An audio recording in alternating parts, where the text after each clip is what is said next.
This is the story of Speedbird 9, or British Airways Flight 9.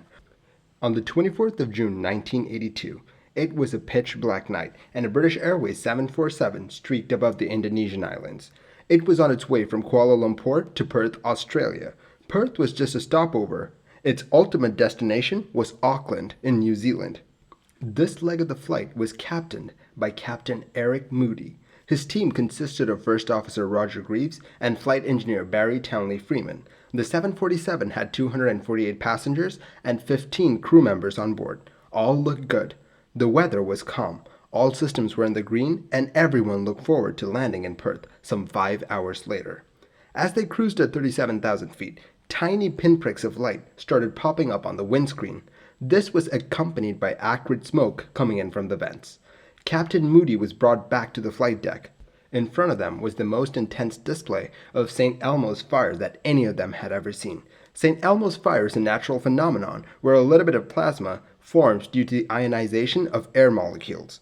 Roger, the first officer, looked over and saw that engine number 4 was lit from within. At 8:42 p.m. Jakarta time, or 1:42 p.m. UTC, Flight Engineer Barry Freeman called out, "Engine failure number 4. Engine number 4 had flamed out. Captain Moody called for the engine fire drill, and the other 2 pilots carried it out. About a minute later, engine number 2 surged and failed. The flight engineer said, "Engine failure number 2, which was quickly followed up by, "Three's gone," which was followed up by, "They've all gone." It took a second for the situation to sink in. The flight engineer said, "4 engines do not fail." A quadruple engine failure was almost unheard of. They were out of thrust, but the instruments still worked. But the instruments painted a dire picture. Some of the instruments were inoperative, and some others were literally off the charts. An amber light told them that the engines had exceeded their maximum turbine gas temperatures. Eric said to his first officer, "Okay, Roger, put out a mayday." At 8:44 p.m., First Officer Roger transmitted, "Jakarta, Jakarta, Mayday, Mayday, Speedbird 9. We've lost all 4 engines. We're leaving 370. But even a simple Mayday call proved to be harder than usual. Jakarta Control misunderstood the Mayday call. They were under the impression that engine number 4 had failed. A nearby Garuda Indonesia plane relayed the message to Jakarta Control. Only then did they understand the severity of the situation.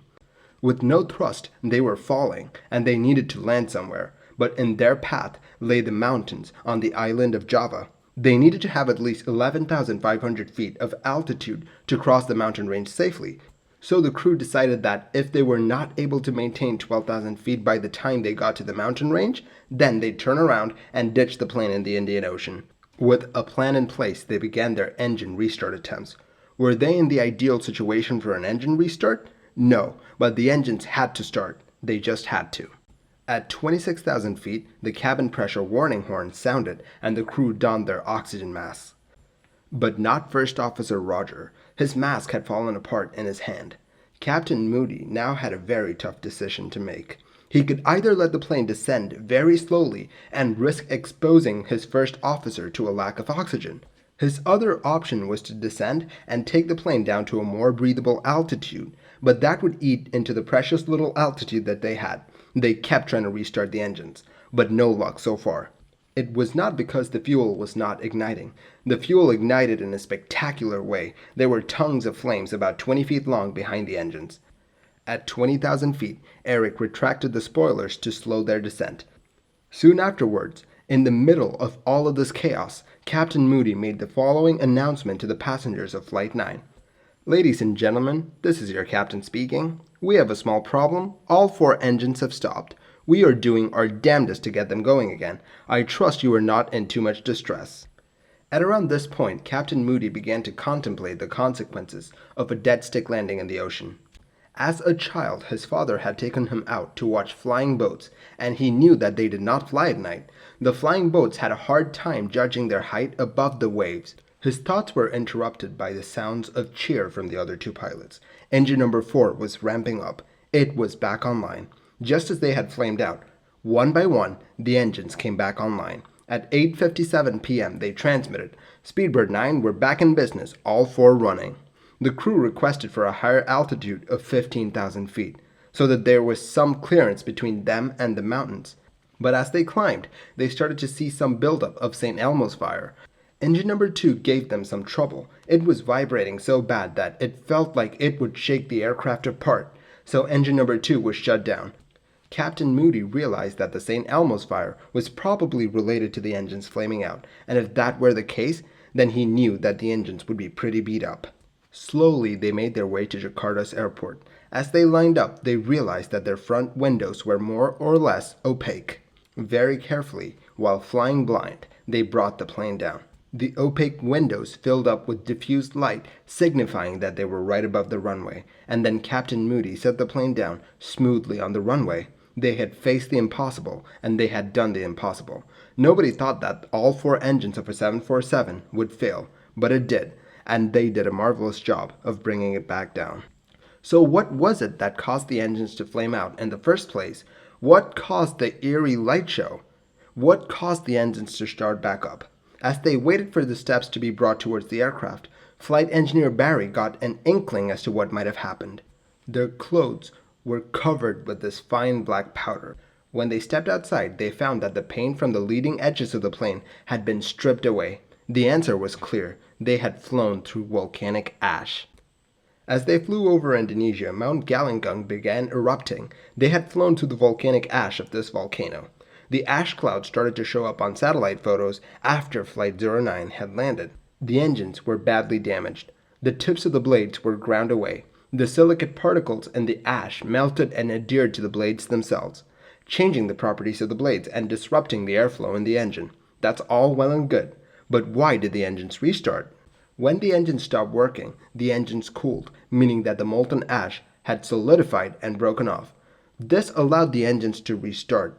19 days later, a Singapore Airlines 747 lost 3 of its engines in the same area, and after that, Indonesian authorities permanently closed the airspace and rerouted all traffic. To prevent this from happening in the future, ICAO recommended that if another crew faced a situation like this, they should reduce thrust to 0 and descend to get away from that general area. Now usually this is the part where I thank you for watching. This is the part where I thank Charles EST and Casey Planespotting for their amazing footage, and this is the part where I tell you to stay safe. But not today. I was able to get in touch with Captain Eric Moody, and he was gracious enough to spend some time talking to me about Flight 09. Please take a look. I'm just like so, a little bit starstruck right now because I heard about your incident when I was like 10 years old or something, and I just remember being mesmerized by it. I remember telling my cousin, I was like, hey, did you watch that mini air crash investigation video last night? And he was like, can you just like imagine how happy they were when the engine started back up? And I never thought I'd be talking to you today. Oh, well, don't be too mesmerized. Okay, so let's get to the first question. Can you talk a bit about the incident itself? I mean, one moment you're just like flying along near Indonesia, and the next moment you're being sandblasted. Can you take us through your thought process for a bit?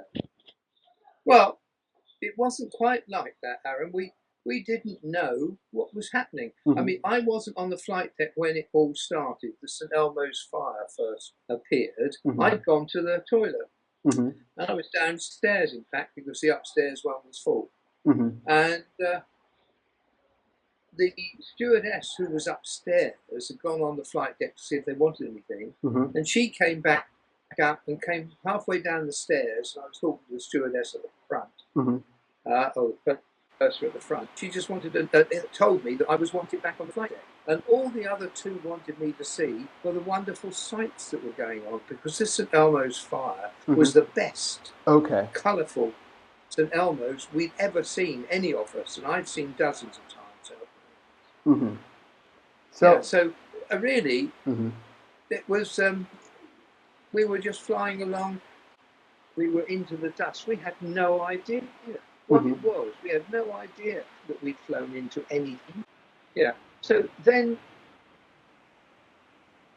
when I went back to the fire, I got on the fire, the other two said, "Come and have a look at this." And as I was sitting down, and you've got to imagine I was doing 3 or 4 or 5 things at the same time, sitting down, strapping in, looking on the radar to see, because as far as I was concerned, St Elmo's only appeared when you were in fog, mist, high cirrus cloud, you needed some like moisture in the air. Okay. And so I was looking to see, because we were down over Java, over the tropics. I wanted to see where these clouds were that we were going into, and there weren't any. Oh, okay. So basically, your weather radar was clear, and you had no idea what you were flying into. No idea at all.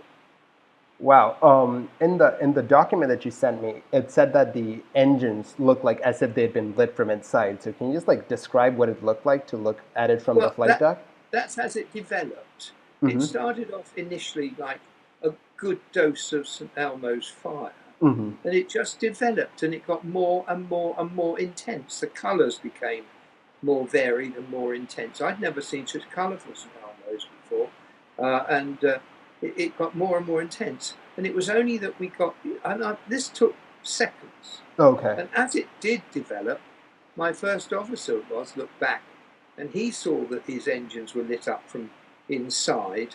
So it was as bright as a magnesium flare burn, and the engine was very, very bright. Oh, okay. So yeah, that's super interesting. I'm just like imagining what that looked like in my head. And you guys practiced a quadruple engine failure on a simulator a few months before the incident. How accurate was the simulator compared to the real deal? Not a lot. Okay. Not a lot at all. In fact, very dissimilar in lots of ways, because on the simulator, the first thing that would happen when the engine stopped was the power would fail because you weren't generating anymore.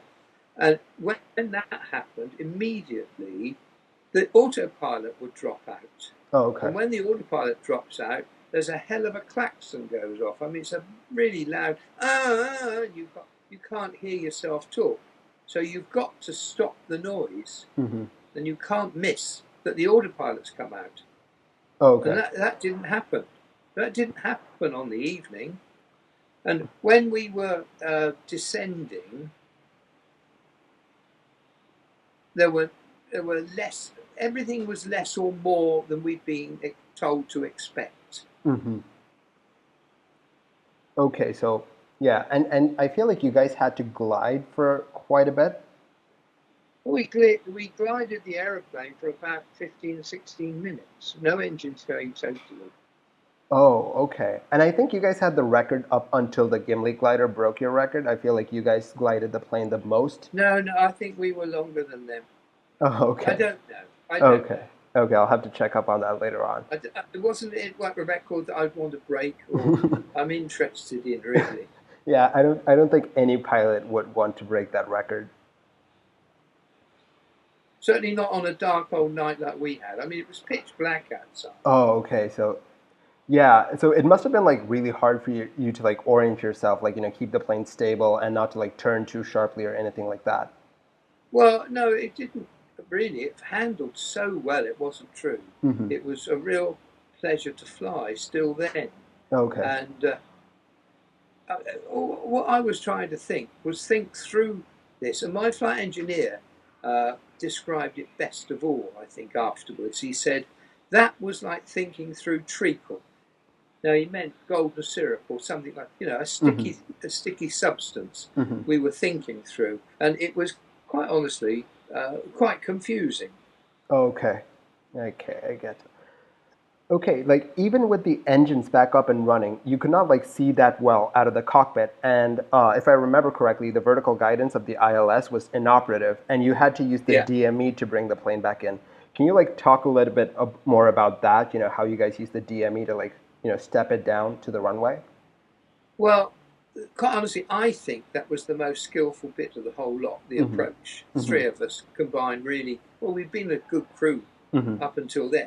But on that approach, we had to each do our own thing, but combine, and it was very, very, very rewarding. But coming down, my co-pilot called out the heights and distances, and I was having to sit on the edge of my seat to look down a 2-inch strip or an 1.5-inch strip at the side of the windscreen to see if I could see anything of the run. Okay. And a 3-degree glide slope is you descend 300 feet every mile. Mm-hmm. So every mile we went, we had to be 300 feet lower, and that was the way we judged it. Do you think having 3 people in the cockpit that day contributed to the safe landing of Speedbird 9? Would you have been able to do what you did had there just been 2 pilots? Well, I tell you what, Mm-hmm. I've tried my damnedest, but there is no doubt the third person was very, very useful, Mm-hmm. and I regretted the demise of the flight engineer. I liked flying with flight engineers Mm-hmm. because they were very handy, especially when you have problems. Mm-hmm. But they were, on that night, yes, it would have been harder. I flew the 400 series Mm-hmm. for a long time, well, for 6 years at the end of my career. Mm-hmm. And I've often looked at that and thought, that's going to be very difficult, because with all the messages tumbling down the screen like they do on the 400 or the Airbus, Mm-hmm. It's very hard for the human mind to keep up Mm-hmm. with what they're being told with a computer, because it's done at computer speed, Mm-hmm. and you can't think at that speed Mm-hmm. at all, or I can't, and I don't think many humans can. Mm-hmm. And it was so much better having the 3 of us and having the old-fashioned suck, squeeze, bang, blow instruments, and yeah. Yeah, because what you said right there, it just like brought something back into my head. Because there was an Airbus A380 that had like an engine failure of sort, I think, and it was like a 2-person crew, and they were like being bombarded with like error message Yeah, after error yeah, message. And the yeah. co-pilot did mention that he had to like react to all of these messages in exactly the right way, and if he messed up at least like one of them, it would have been disastrous. So that was like a pain Well, point for him. yeah. I mean, you must remember we started at 37,000 feet and Mm-hmm. finished at 12.